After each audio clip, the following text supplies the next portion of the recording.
What is the difference between SSDI and SSI?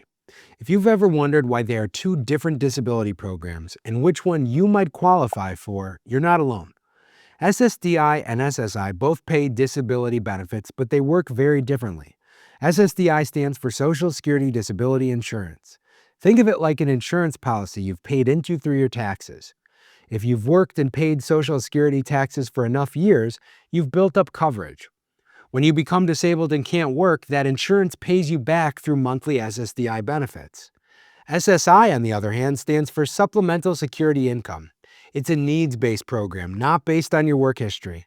It's designed to help people with very little income or savings who haven't worked enough to qualify for SSDI. So here's the main difference. SSDI is based on what you've earned through work. SSI is based on financial need. For SSDI, the key requirement is your work record.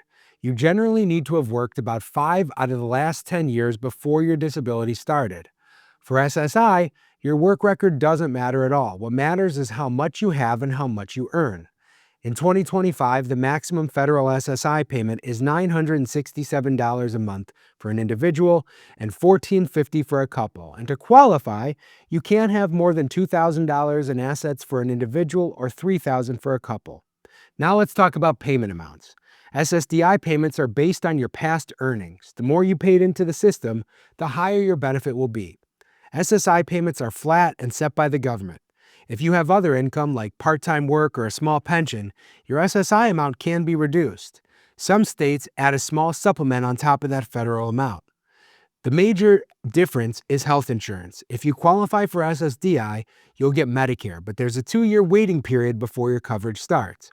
If you qualify for SSI, you'll usually get Medicaid right away.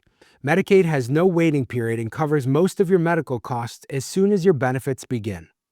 There's also a big difference when it comes to family benefits.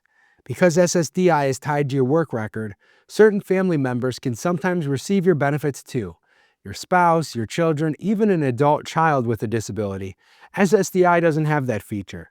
It's just for the individual, no benefits for family members. Now, medically speaking, the two programs are identical. You have to show that your condition keeps you from working full-time and that it's expected to last at least a year or result in death. So the difference isn't about your health. It's about how you qualify financially and through work.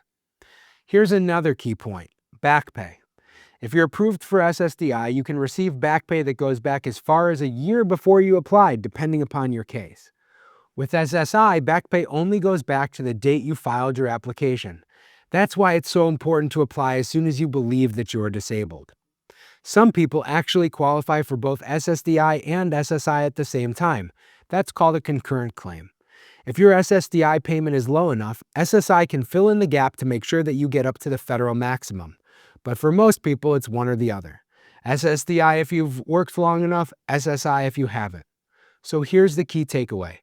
SSDI is based on your work history and what you've earned. It comes with Medicare and can sometimes help your family.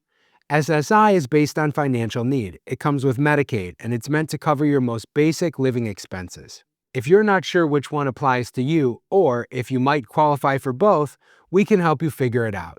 Understanding the difference between these two programs can completely change how you approach your disability case.